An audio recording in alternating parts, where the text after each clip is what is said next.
Assalamualaikum warahmatullahi wabarakatuh. Ketemu lagi bareng saya Armina Ahza, Umayyah Fatimah dan Maryam.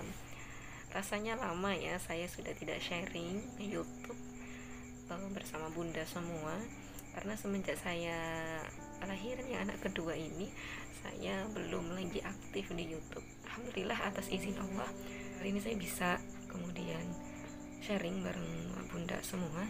Semoga nanti bermanfaat apa yang saya sharingkan. Nah, kali ini saya ingin sharing mengenai ruang popok bayi. Nah, maka ya bunda, silahkan tonton channel ini sampai habis, semoga bermanfaat ya. Nah, mengenai ruang popok bayi, ini pasti sering dialami oleh kebanyakan bunda semuanya, karena memang kulit bayi yang baru lahir ya, kalau pengalaman saya sih anak-anak saya yang mudah kena ruang popok itu sekitar umur sampai 3 bulan. Di atas 6 bulan tuh sudah nggak jarang banget, paling hanya sedikit bintik-bintik merah gitu. Tapi kalau di awal-awal, terutama 3 bulan pertama, itu sering kena ruang popok bayi. Nah, kenapa sih bayi itu kok mudah ya kena ruang popok bintik-bintik? Kita lihatnya kasihan ya, pasti dipering nih, gak nyaman nih. Kita aja yang luka sedikit aja merasa gak nyaman, apalagi ini bayi ya. Bayi biasanya kan kalau rasa gak nyamannya bayi itu diekspresikan dengan menangis. Nah, ruang popok bayi pada bayi bunda sekalian biasanya muncul di saat bayi memang mulai pakai popok. Ya, kenapa? Karena memang popok ini bisa jadi menjadi salah satu penyebab ruang itu muncul. Kenapa? Karena ada yang tidak cocok dengan popok tertentu misalnya, ya kan. Pernah ya anak pertama saya, saat anak saya yang pertama itu ganti popok yang lain gitu, itu ternyata dia langsung kena ruang popok. Jadi memang nggak cocok dengan popok merek popok lain yang biasanya dia pakai. Nah, terus kemudian baru kita pakai sekali ya, saat itu ya sehari, habis itu langsung ganti kita kasihkan ke yang lain ya, yang mungkin bisa jadi cocok dengan popok itu ya. Tetangga kami cocok dengan popok itu, sedangkan anak saya enggak. Jadi bisa jadi dikarenakan tadi popoknya nggak cocok ya bunda, jadi harus diperhatikan juga. Terus kemudian karena popoknya terlalu ketat, misalnya anaknya sudah tambah gemuk tapi masih dipaksakan dengan ukuran yang sama, nah ini jangan sampai. Makanya sering juga ruang popok itu sering munculnya itu di bagian pinggang gitu ya, di bagian karet atau bandnya popok itu kan.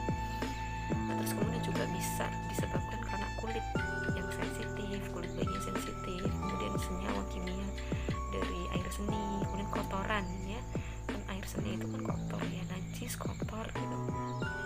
Itu dibiarkan basah terlalu lama sehingga area pantat dan sekitarnya itu dibiarkan basah, maka akhirnya bakteri berkembang, jamur berkembang, maka muncullah ruang popok. Nah, ini juga dialami oleh saya yang saat saya itu merawat anak saya yang pertama dan kedua. Nah, apa yang saya lakukan saat anak saya itu mengalami ruang popok dan saya itu alhamdulillah tidak pakai salep, kemudian cepat sembuhnya, sehari langsung kemudian sudah mereda ya ruang popoknya. Terus kemudian hari kedua ketiga biasanya sudah sembuh, alhamdulillah gitu ya, atas izin Allah.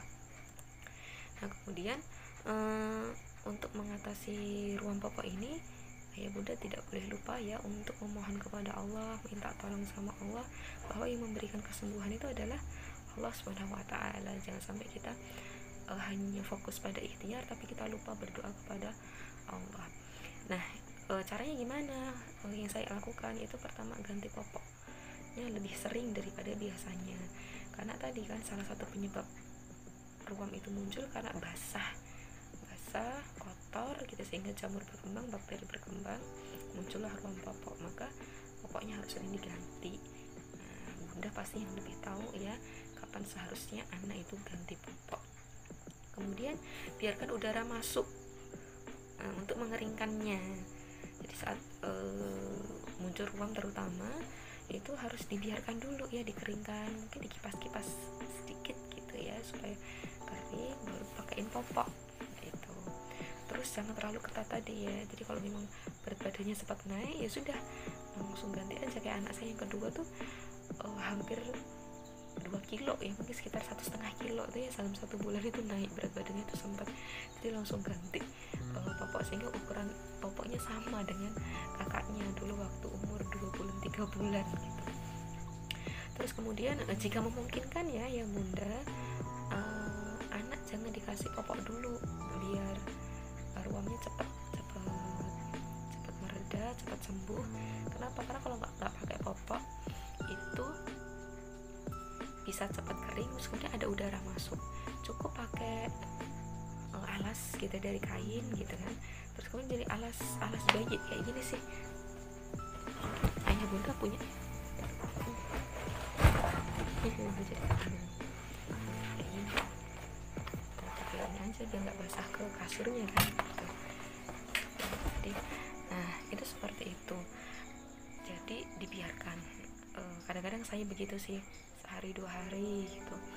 Itu kalau anak nggak pergi-pergi ya, di rumah bisa dengan tanpa popok sehingga bisa dikeringkan kena udara gitu. Terus kemudian yang kelima ini sebenarnya anjuran dari ibu sih, biasanya ilmu keturunan, dan ini kalau dari dokter tidak direkomendasikan kalau kata dokter ya, yaitu pakai bedak tabur. Tapi kalau saya masih pakai, karena kenapa dokter itu tidak menyarankan pakai bedak tabur, karena dikhawatirkan kalau pakai bedak tabur itu bisa mengiritasi paru-paru kan. Bedak tabur itu kalau ditepuk-tepuk atau kita makainya kurang pelan itu kan bisa kayak berdebu berterbangan gitu kan ya bunda. Nah, sehingga khawatirnya itu terhirup oleh anak kita, si bayi, sehingga itu bisa menginfeksi paru-paru.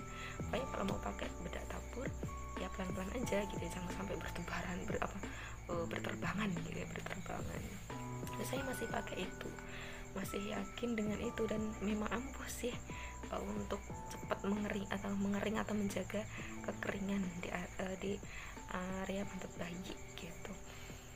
Nah, kalau soal ini saya serahkan ke ayah bunda ya, ayah bunda. Tapi kalau nggak ruam biasanya saya nggak pakai bedak karena lebih aman gitu kan ya, tidak kena bahan kimia juga, dan kemudian saya nggak pakai salep. Nah, jadi hanya 5 tadi, yaitu ganti popok sesering mungkin, biarkan kena udara, jangan terlalu ketat ya popoknya. Terus kalau perlu jangan pakai popok dulu sementara. Terus kemudian kalau saya pribadi pakai bedak tabur. Nah, nanti saya serahkan kembali kepada ayah bunda, kira-kira mantapnya yang mana nih, pakai bedak tabur atau enggak. Dan insya Allah ini cepat untuk mengatasi ruam popok bayi supaya bayi lebih nyaman tidurnya, tidak rewel terus, karena memang kalau muncul ruam itu biasanya nggak nyaman si bayi, bisa jadi perih, panas gitu. Nah, insya Allah itu ya ayah bunda yang bisa saya sharingkan pengalaman pribadi saya mengenai mengatasi ruam popok pada bayi. Semoga bermanfaat sharingnya saya kali ini. Silahkan ayah bunda mencari informasi sebanyak mungkin. Jika ada kebaikan dan manfaat dari channel saya ini, silahkan diambil. Semoga bermanfaat. Jangan lupa like, share, kemudian subscribe channel ini. Assalamualaikum warahmatullahi wabarakatuh.